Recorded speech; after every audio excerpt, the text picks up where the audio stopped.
Hello friends, welcome. My name is Joe. This is the Joe Martino Show, and today we are going to talk about life is hard. How do we respond? What is our mindset when life gets hard? How can we help ourselves have a better life experience? Let's kick it off. This is the Joe Martino Show. You're listening to the Joe Martino Show, a podcast dealing with all things emotional, relational, and human nature. Joe is a licensed counselor in the state of Michigan, specializing in relationship therapy. He is also the author of the book, The Emotionally Secure Couple. All advice offered in this episode is offered for entertainment and educational purposes only. Enjoy the show.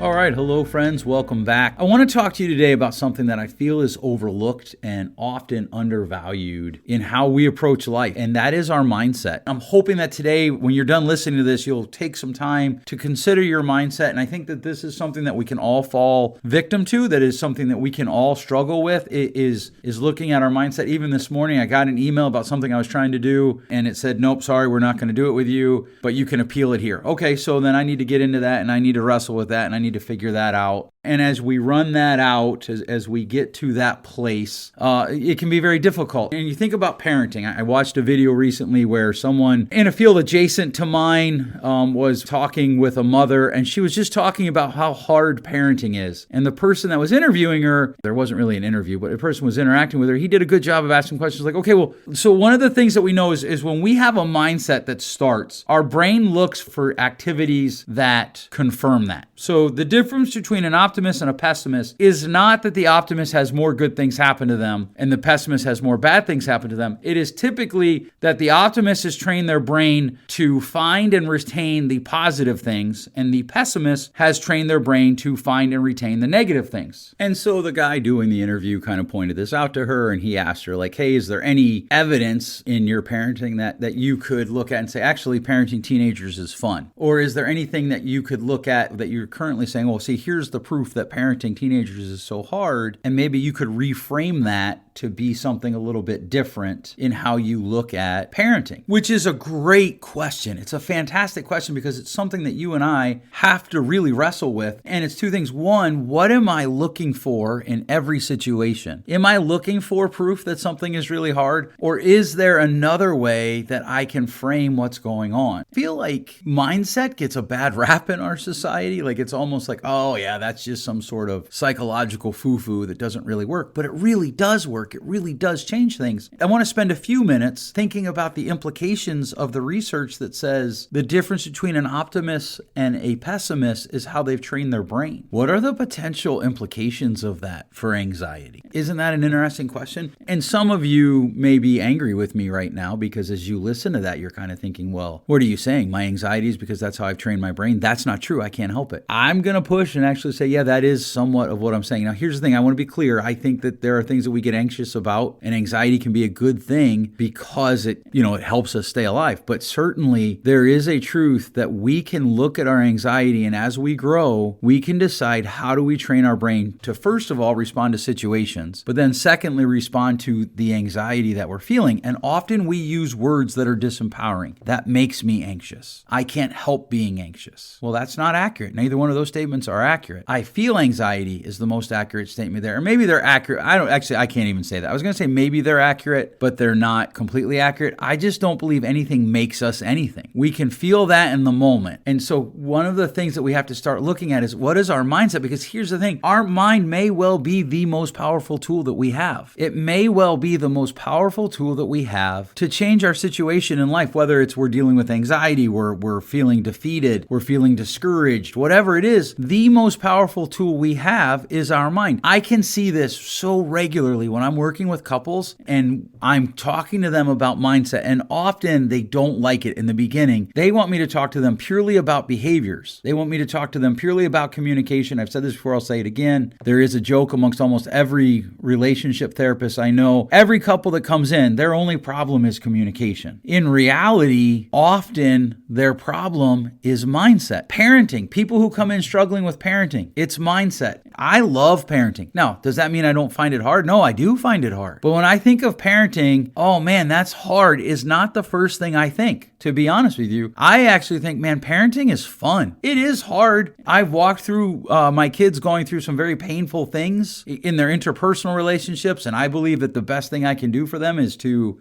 sit out of it and offer support, but not actually get involved or intervene. And that's really hard. I've walked through seasons of life where my kids, as teenagers, felt really unreasonable, and that is hard. But that is not the first thing I think of when I think of parenting. My mindset about parenting is I love it. And so I wonder how much of that then becomes a thing that starts to seek out proof that, hey, parenting is fun. I enjoy it. I love it. And your mindset literally dictates the radar that your brain uses. So when I'm working with couples, and often they'll walk in and what they really are saying to me is, Joe, listen, we have problems in our relationship and I need to own some of those. But the reality is that the majority of the problems in my relationship are my spouse. So if you tell him what to do, if you tell her what to do, my relationship will get better because I'll come along. Or more accurately, to reflect their view, if you tell him what to do, if you tell her what to do, our relationship will get better because I won't have to do the bad things that I do anymore because of the bad things that they do. And this mindset traps them. When the mindset shifts to, I am 100% responsible for my behaviors. I am 100% responsible for everything that I do. Everything changes. I am 100% responsible for how I treat my wife, my children, my neighbor, the people that I don't like, the people that I do like. When that mind shift happens, everything changes. That total ownership. Whatever the problem is, I am 100% responsible to fix it. That is a mind shift game changer. And a lot of times the pushback is where you're saying I'm to blame.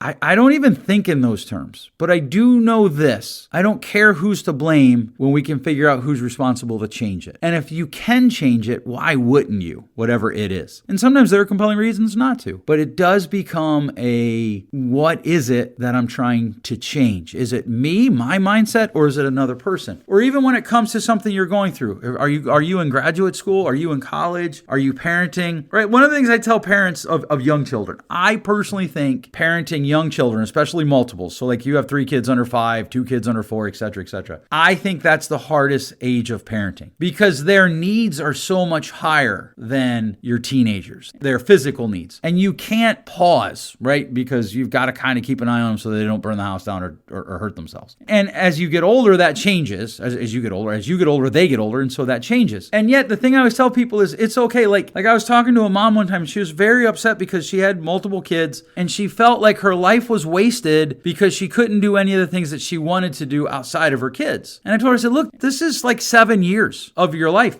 7 years of, if you live 40 more years, that's nothing. If you live 50 more years, it's even less. And, and she probably, realistically, she was in her late 20s, early 30s. She was going to live a long time. And right now, here's a mind shift. Oftentimes what happens is we will think that whatever's going on right now is indicative of the rest of our lives. It's just the way it's always going to be. And that mind shift has to change to, nope, this is just a season of my life. That's one mind shift we can make. Whatever it is that I'm going through right now that I don't like, it's just a season of my life. And the seasons of our life not only will change, but they should change. The things that will be important to you, if you're in your 20s and you're listening to this, I've got news for you. In 10 years, the things that are important to you are going to be different than the things that are important to you today. Not everything, but some of those things are going to change. And that's good. We want these mind shift changes. We want to change our mind shift. If we are fixating on how hard something is, we're literally devaluing our ability to shift our perspective, to reframe something. And here's one of the things that happens. I think it's Jordan Peterson. I'm not sure. And I know that there are people who are like, oh, he's the gateway to the alt-right. That's just a funny, to me, that's a funny sentence. But I think it was him who said, well, look, we all need to think to organize. But by and large, we think out loud by talking. And so the whole point of this today is, how are you talking to yourself? What is your mind shift that needs to happen? Because everybody I know has to have a mind shift at some place somewhere. And I know I don't like universals, but we have to have a mind shift. How are you talking to yourself to organize your thoughts about how you're viewing what's going on in your life? Are you moving? I just talked to one of my therapists that works for our company, and she just bought a home, and she's very excited, and she's talking to herself about all the things she has to get done to organize it. She's talking to herself about, you know what? Moving is hard, and it's also very exciting because that means you own a home. And it's both, right? It's not either or, it's both. And so, like, you hear people, oh, I got to go exercise. Okay. No, actually, there are people that would kill for the opportunity to be able to exercise because they're stuck in a hospital bed or a wheelchair and they can't exercise. So you you get the opportunity to go exercise. There's a mind shift. Oh, my wife is so crazy. She's just a life-sucking person. Okay, you chose her. And really, like, is that all? Oh, yeah, that's all there is. She didn't do anything good. Like, I literally hear this stuff in the room. Okay, sometimes we are married to people who are just toxic and mean and they bring awful things. But a lot of times I see couples who could be far better off than they are because they refuse to make a mind shift in how they talk to themselves. And let's talk about anxiety, right? I started out with that. We're going to end with that over the next few minutes. If we believe the research that says the difference between an optimist and a pessimist is just how they train their brain, we have to take into account how are we training our brain for things like anxiety and even depression. How are we training our brain for those things? Are we constantly talking to ourselves, which is the verbal expression of how we organize our thoughts, in a disempowering way? Are we constantly talking to ourselves in a way that, well, this is just, I'm so anxious about this. This is just so hard. This is just so, whatever the negative connotation would be there. If that's what's driving us, if that's how we're expressing ourselves, we're literally training our brain to be on the lookout for all of those negative things. I am not suggesting that we ignore that things are difficult. But one of the things that I've learned to make a mind shift on, this is really hard. I'll say that. And then I will also say, but what in life is worth having that isn't really hard? Typically, the result of hard things is some level of growth. I've talked about this before. Often I'll say life is hard because it's supposed to be hard because that is how we learn. I had an intern who almost lost her mind in an intern supervision over that. She transformed physically when I said that. And she was like, that is not true.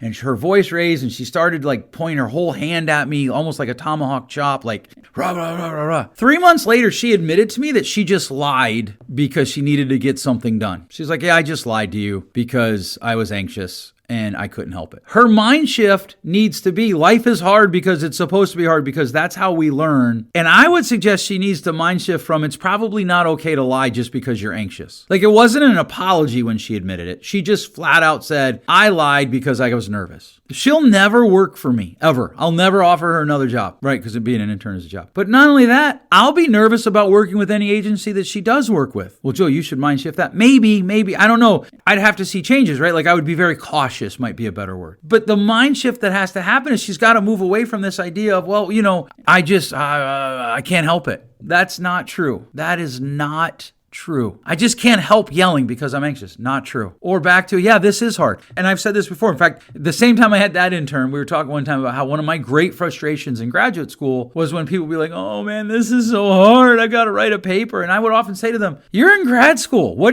did you think this was going to be like? Did you think it was just going to be like you show up and you color in with crayons by the number? How did you think this was going to go? And another intern got very upset and she was like, well, but you're a counselor. I was like, first of all, I wasn't a counselor then. I was also a graduate student, but counseling is something I do. It's not who I am. And also, mind shift, sometimes counselors need to call out bad thinking patterns or bad behaviors. And if we don't do that, I'm not sure that we're doing our clients any good. But again, mind shift, I was a graduate student asking other people what their expectations were about graduate school. And that is a healthy thing. So we've talked about this before. When I find myself having big emotions, like negative emotions, I'll often ask myself, what did I expect to happen here? And how did it go? And is that why I'm reacting this way? Is that why I'm having this feeling rise up inside of me? What was I expecting? What were the behaviors that I was hoping to see? And so for you, I would ask you, what do you do? How do you talk to yourself when things get hard? How do you view things like marriage and parenting and raising children? And what is it that you're talking to yourself about? Because that's how you're organizing your thoughts. And those thoughts are then driving how you perceive things. What are the glasses, the lenses, the radar that you're putting over your eyes to help you navigate life? When you come across something that you find hard or anxiety inducing or difficult or you just don't like, how could you reframe it? Well, what does reframing look like? It's trying to find the positives, not in a made up,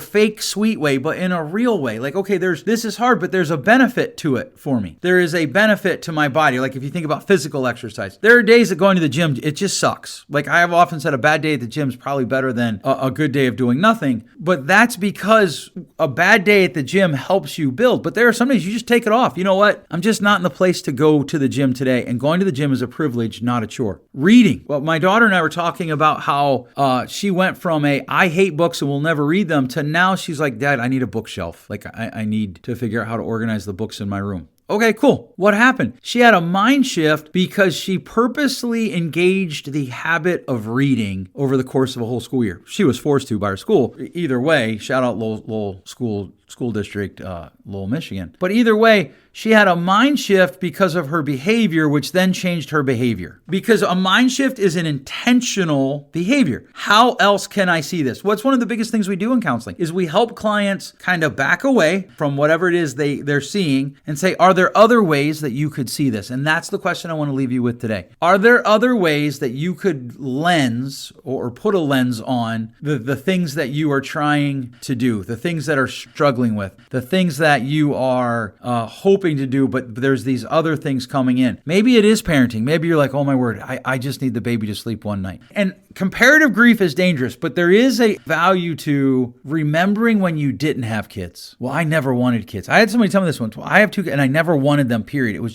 just an accident how it happened. Okay, then can you make a mind shift to what are the blessings that the kids have brought to your life? These are the questions that you need to ask. These are the questions that when you do ask them, they can be very helpful. How can you look at what's going on in your life differently? How can you put a different lens over your eyes to view it differently? I was working with a couple one time, and they both came as a couple, and then they both came individually for counseling. So 3 sessions a week, and that's emotionally taxing. Well, 2 sessions a week for each person. So emotionally taxing. And at one point, one of the people was like, my spouse just isn't making the growth that I would like for them to make in this space. And I feel like they're quitting. And I pointed out, I was like, well, if they're quitting, they're showing up every week. They're doing what I'm asking them to do. They're just not very good at it yet, but they're better than they were. And that became a mind shift for that client. And this is true in individual therapy. Sometimes we'll be working with a couple or with individuals, and they'll come in and they're engaging in something and they're trying to work through something.